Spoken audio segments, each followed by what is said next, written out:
This is Mike Tatarski, host of the Vietnam Weekly podcast, coming to you from a windy Ho Chi Minh City.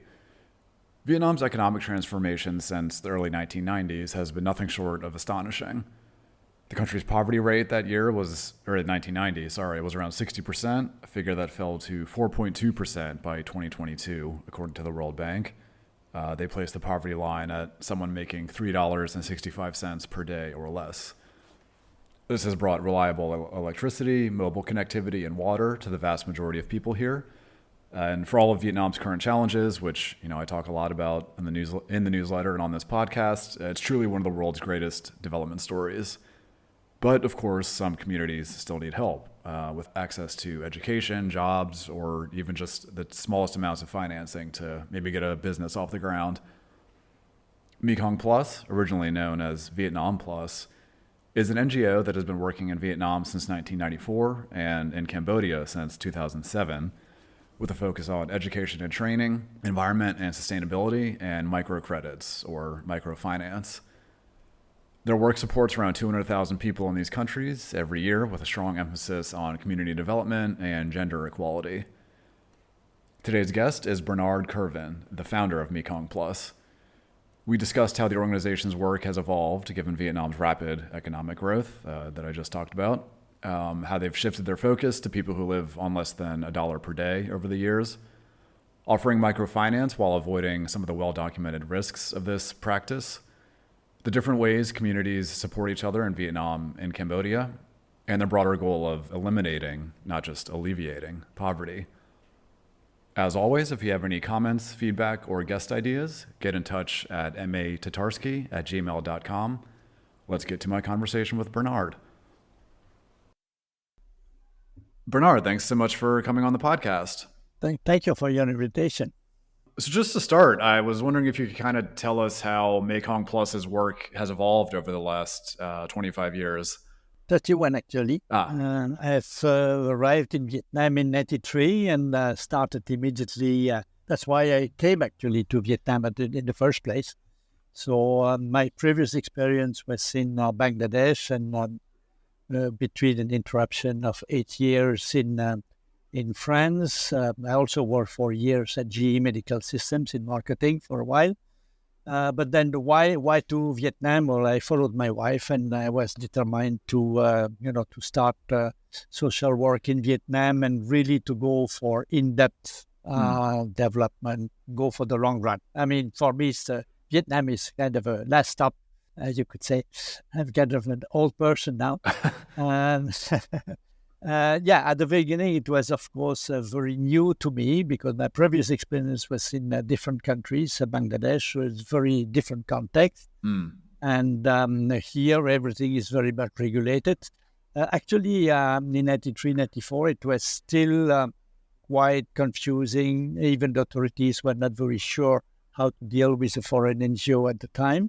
So there was somehow some flexibility. But then little by little, the rules became clearer and more strict. And so, I think right from the beginning, we were not here to create any trouble. We are not missionaries. We are not revolutionaries neither. So I think the authorities understood this very well. And I think also what is very important in Vietnam is to be humble and to be respectful. Vietnamese people in general, and Vietnamese authorities in particular, really don't like people who are arrogant, dominating. They don't like that at all. So over the years, I think we had to adjust to the rules. And today, like many organizations, like many NGOs, we are sometimes facing some trouble, but the rule for us is patience. Just be very patient. Actually, we were quite fortunate to have one day the meeting of PACOM. PACOM, is, if you know, is the organization, is the body supervising all NGOs. They asked us to organize a meeting in Europe, in our office, actually. And the round table said, but basically, if you're patient, it's okay. And PACOM said, well, thank you, Bernard. This is exactly what we want to hear, because I think they are as much in trouble as we are as NGOs. So obviously in the early 1990s, Vietnam was quite poor. It was coming out of the economic reform was kind of just starting. The U.S. embargo was ending. Of course, there's still poverty today, but much less so. So how has your work kind of changed in that different context? Oh, well, quite a bit. My first interest actually went to microfinance, because I thought, well, these are hardworking people, and the lack of capital, the lack of access to the banks was quite striking.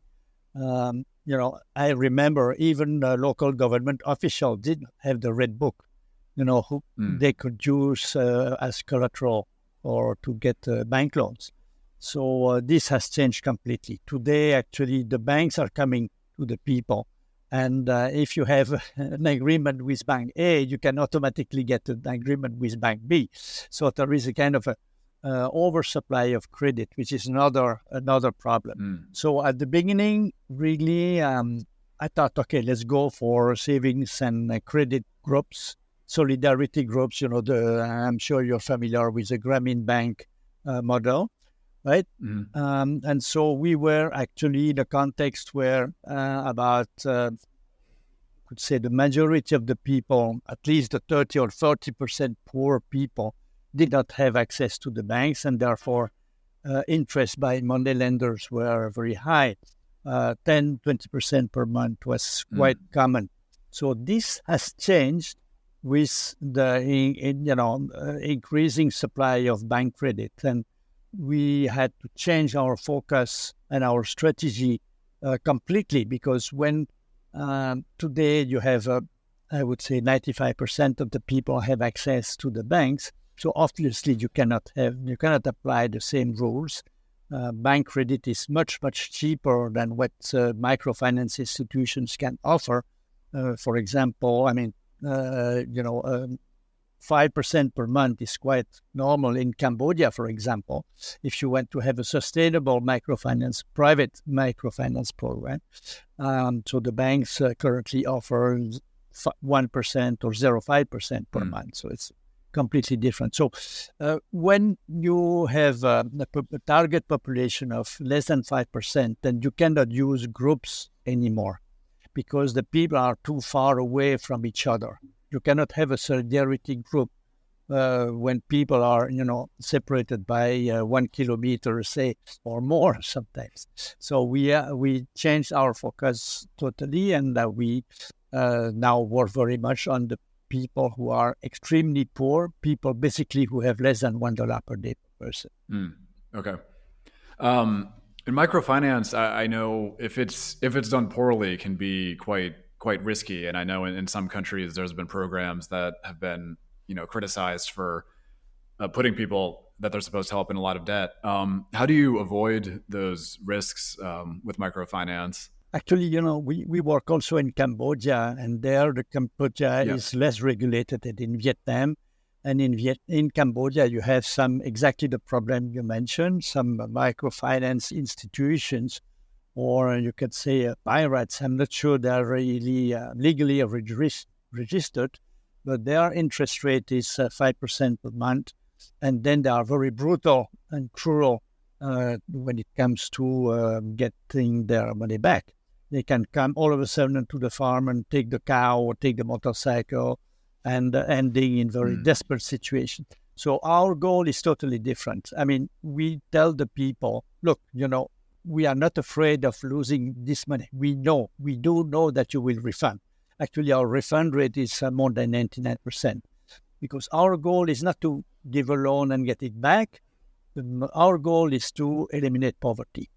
And we are focusing on, technical support, coaching, and actually not only on money. When we visit a farm, it might well be that the grandmother is sick. Well, before talking about the loan, we will see what can be done for the grandmother, or make sure that the children are all at school. These are the priority.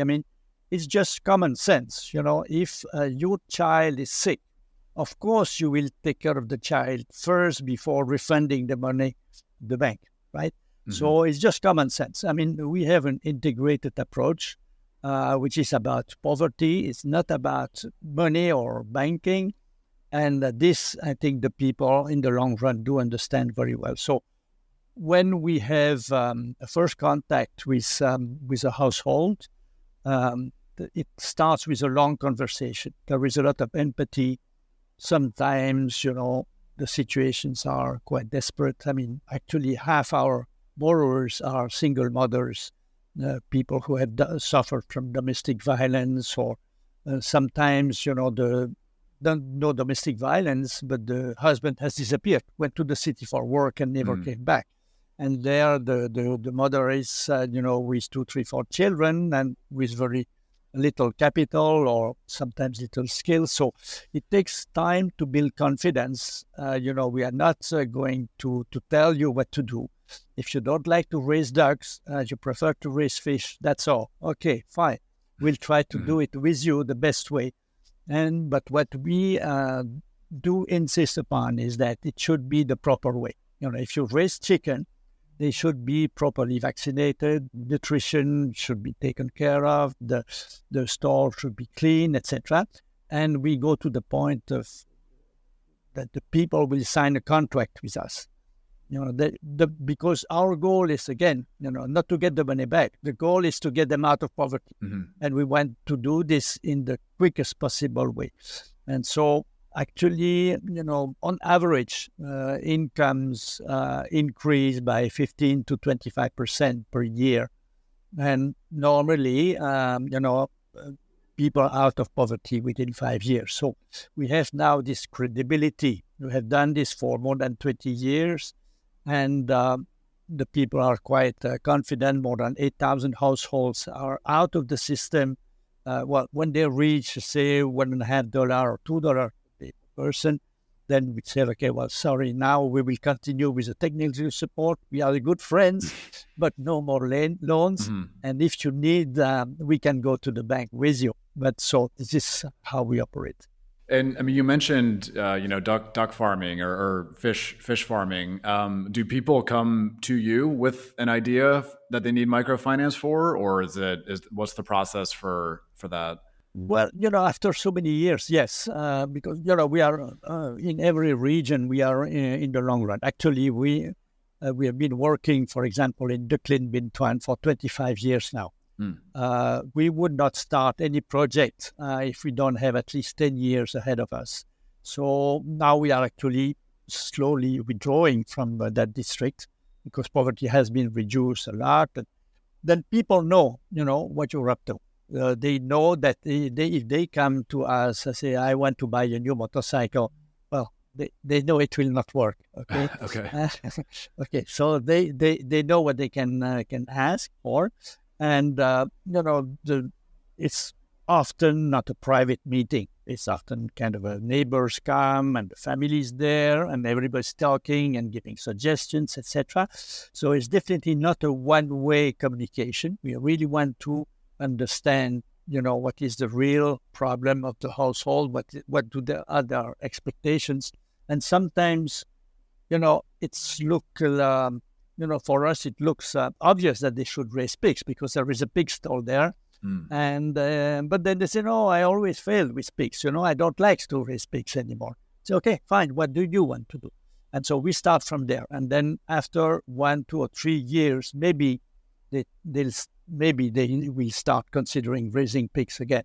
But it's really confidence building, small amounts, quick returns, low risk. We give them usually $120, $130 for the first loan. After 5 months, we get the money back, sit together, evaluate how we have done. It's important that they understand, if they have made a profit, yes, no, what are the expenses, and so on. Then we start again for a new loan. And you mentioned a couple of times, technical training. So on your website, it lists 3 main poverty alleviation tools, one of which is microcredit. A second one is education and training. So how do you approach education and training? Actually, we have our projects are all in rural areas, right? We are not working in the cities. I mean, it's a personal preference. I must confess. I feel more comfortable in the villages than in the cities, but also looking at where the most acute poverty is definitely in some remote areas. We have a team.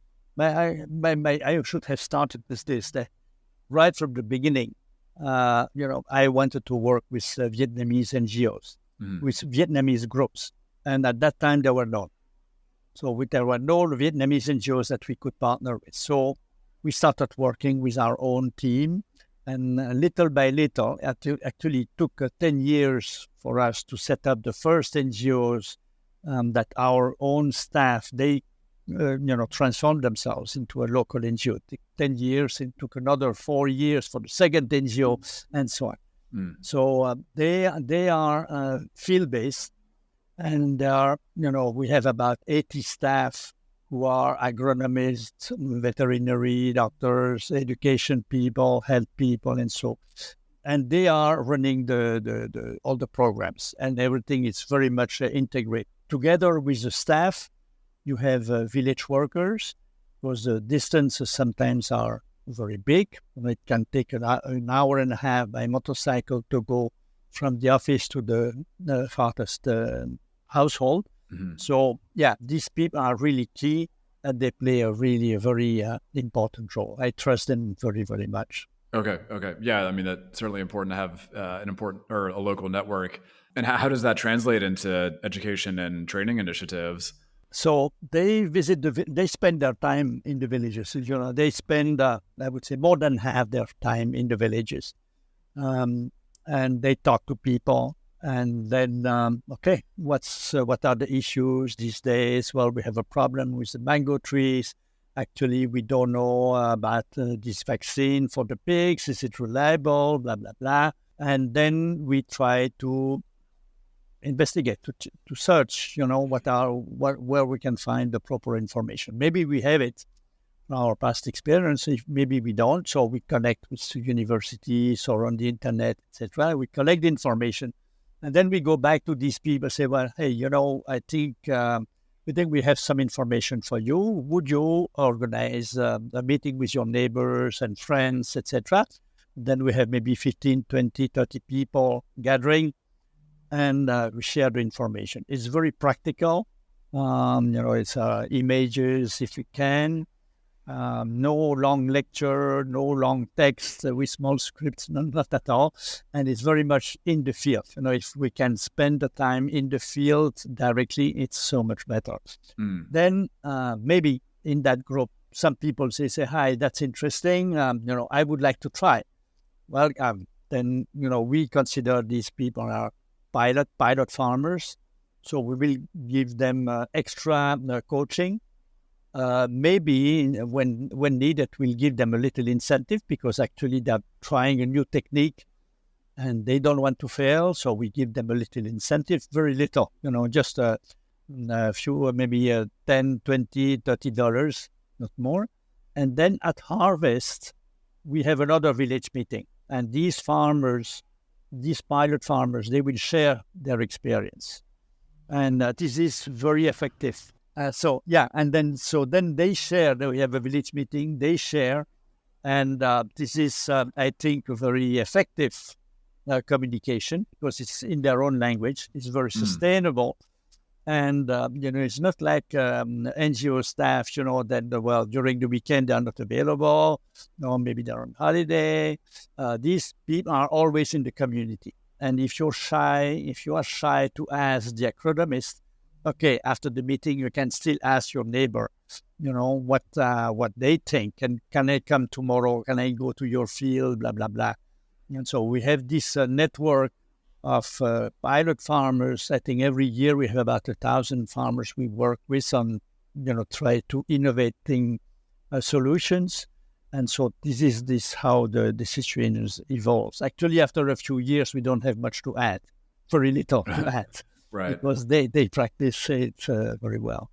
Yeah, I guess that's kind of the point. And then the third pillar listed on your website is environment and sustainability, which obviously if you're farming, for example, the environment has a direct impact on your work and your income and all of that. So how do you approach the environment? In many ways, of course, environmental issues are everywhere. In the Mekong Delta, as you are certainly aware, the problem of seawater, salt water coming inside the paddy fields is an increasing problem. But we are working also in regions where total lack of water is a real issue, like in Binh Thuan or Ninh Thuan, very arid places. So, yeah, you have to find appropriate solutions in each case. One constant proposal will be to move away as much as possible from chemicals and to use organic agriculture, use the products, waste from the farm as a fertilizer. And, we are not preaching 100% against chemicals, because sometimes that's what you need to have to boost production, but as little as possible. And one very good technique that we have promoted, that now we are definitely not the only one to do this, these are protected vegetable gardens. They are protected by a net, and so these are thus protected from diseases and pests, etc., and from the heavy rain. And I was the other day with a farmer in Hau Giang in the Delta, and he said, I made a 5 million Vietnam dong, that's $200 or some, for this net, and my production and my profits have increased 3 times. Because I can do, instead of 3 or 4 harvests a year, I can do now 8 or 10, and the products are of better quality. I get a better price on the market. I spend less on chemicals. So these are the kind of techniques, that we like to promote. There are many other examples I could give. Of course, we can mention biogas. We can mention, so we have a kind of innovative program directly concerning the environment. It's the collection of plastic waste. Plastic waste is a terrible problem all over the planet, but Vietnam in particular is doing very bad. It's supposed to be one of the worst polluters.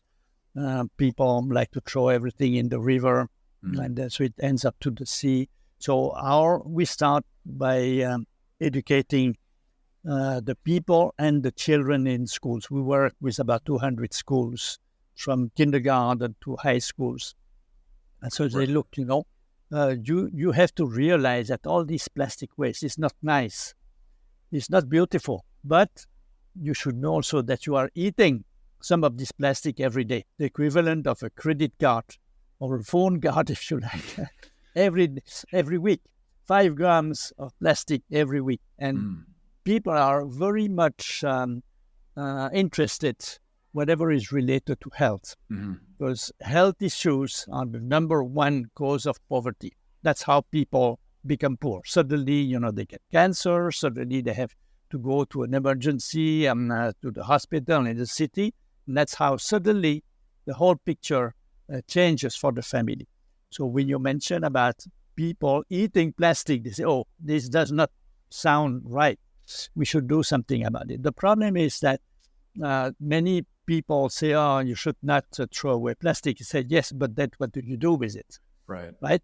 What about recycling? So we have a school program where the children collect plastic waste, bring it to the recycling center. And at this recycling center is very, very basic. It's a $3,000 investment, very, very low profile. We make school furniture. And so these are desks and chairs that we supply to the same schools. If one school collects 500 kilos of plastic waste, we give them a classroom, desk and chair for one classroom. This is one example. I wish we would be more successful in planting trees. That's kind of an obsession, but really, I don't know. I don't know how we can do better. Every year we plant about 1,000 trees. It's nothing. Right. The problem is not planting. The problem is maintenance protecting these plants from animals, watering, and where you can plant trees also. In the Mekong Delta, people say, well, sorry, no space. Okay. In other areas, they say, sorry, no water. So it's very, very challenging. So we are trying different ways. And, what we do is, we give the plants. The people have to guarantee that 80% or more will survive. If not, they have to repay. Okay, so this is a key principle in all our programs, that we never give anything for free. Right. Everything is more or less, 50-50, 50 by the community, 50% from us. And we mentioned a little earlier that you also work in Cambodia. I mean, this is a Vietnam-focused podcast, but I do like to look at the region as well. So Cambodia, of course, is much less developed than Vietnam, considerably poorer, although there's plenty of economic growth, but still. So how do the kind of needs of communities in Cambodia compare to Vietnam? Actually, I like to work in both countries. It's much more challenging, much more difficult for us because, I speak Vietnamese, but I don't speak Khmer very well. So, all this communication between the different teams. But I find it interesting that Vietnamese social workers can work with Cambodian social workers. I think, it's kind of a long-term peace building, perspective. I like this very much.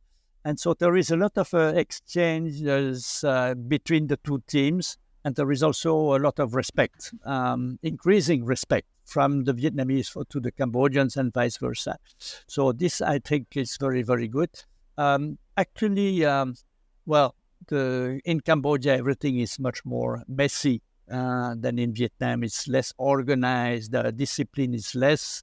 Corruption is more, which is already something compared to Vietnam.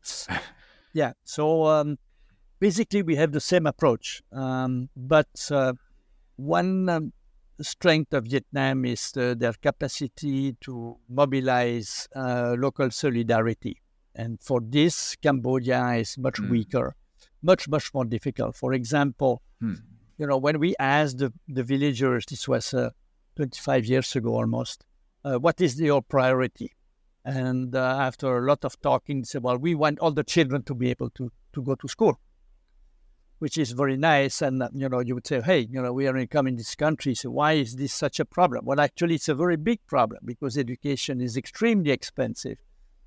In Vietnam and also in Cambodia, especially the extra classes that the people are most compelled to pay for.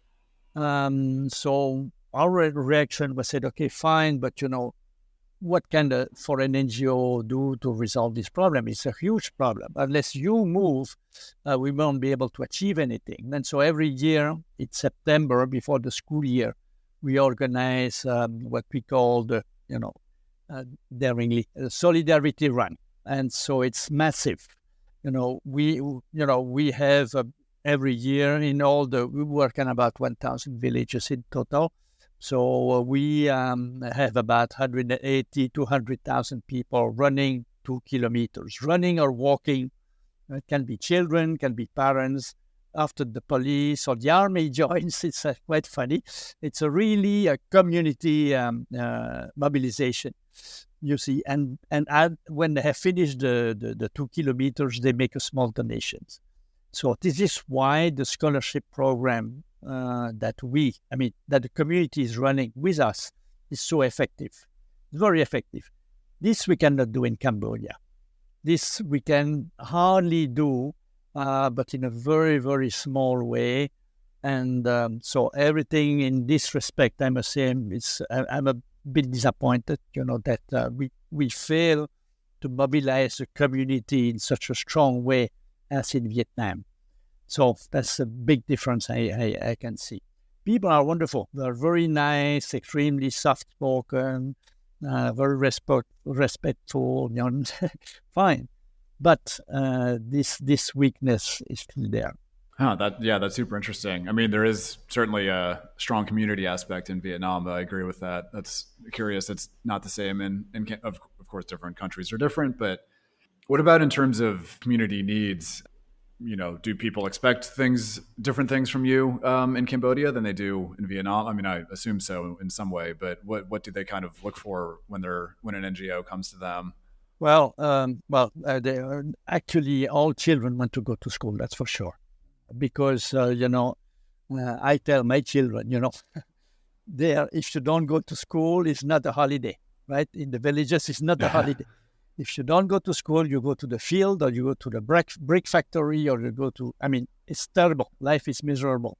So people are very, very much keen to go to school. And so they will go at long lengths to walking kilometers if necessary, etc. So this is, I think, common. And the quality of education in Cambodia is much, much less because the government is not investing so much as Vietnam. Vietnam actually is very impressive. I still remember 30 years ago when we would recruit some university graduates. Their level was way below that we have today. Today is much, much better. No comparison. In Cambodia, it's still much behind the level that we can have in Vietnam. So, this education is definitely a priority for people in Cambodia. There is a lot of frustration of the lack of commitment, lack of support from the government. We work in an area where they dig canals for irrigation. Well, they're not used. The canals are there. There is some water, but the water is not used for agriculture. This is unthinkable in Vietnam. Right. In Vietnam, people will definitely take matters in their own hand if necessary to use the water. Yeah, so there are many differences, but I must say I enjoy very, very much both places, both countries. There is a sense of freedom also in Cambodia that you lack in Vietnam. You can have maybe more initiatives. Actually, sometimes, it's crazy. Like the other day, we're visiting the house of a very old couple. They were in their 60s, 70s, sick. Definitely not a good place for a microfinance or a loan. They had no capacity for work, but the roof was leaking. Actually, the house was crumbling. So what do you do? So what we did, actually, we put a post on Facebook in the local network. And within days, we collected $600 to fix the roof. Okay, so this is not Makong Plus money; it's community money. In Cambodia, you cannot do the same. Amazingly, the authorities say don't put these pictures on the internet; it gives a bad image. So this is crazy. This is the kind of reaction that we had in Vietnam 30 years before, and I think the difference is that maybe. We have built a good relationship with the local authorities. They understand that we are actually well-meaning. We are not doing this to criticize them, but actually to help them to do the job. So this is kind of a difference in Cambodia. The speed of the people is different. People in Cambodia are much more relaxed and easygoing. In Vietnam, they're hardworking, speedy, tough.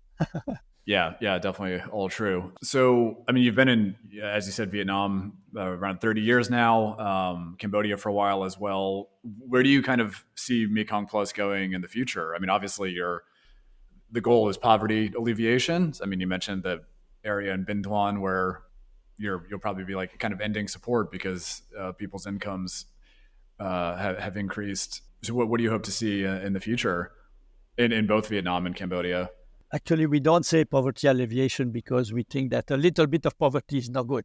So we prefer to say we eliminate poverty. It's a bit ambitious. Elimination. Okay. It's a bit ambitious, but I think it can be done. So there is no reason we should use this other word.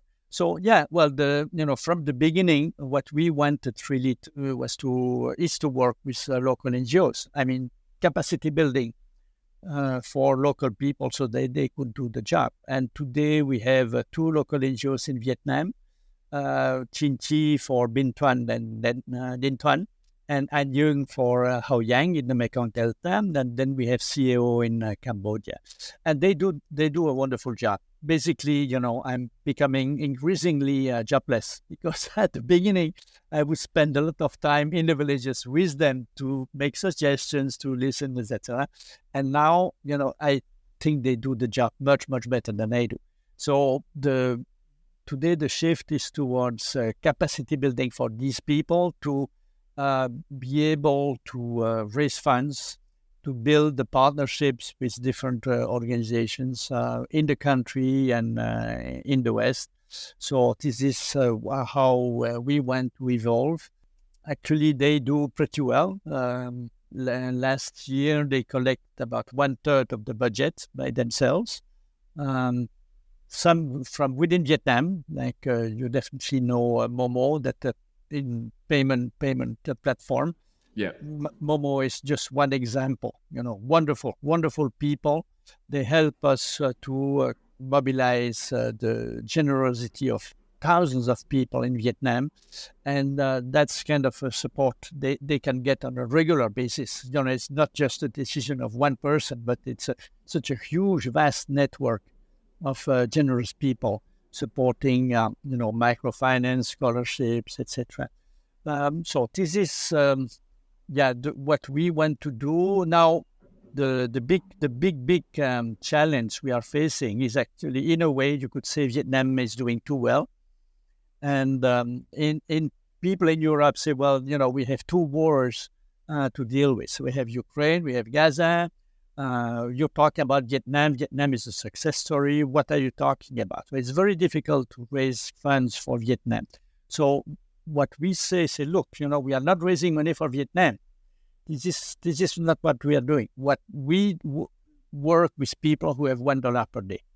And it happens that in Vietnam, if you give me $10, $100, you can do huge things.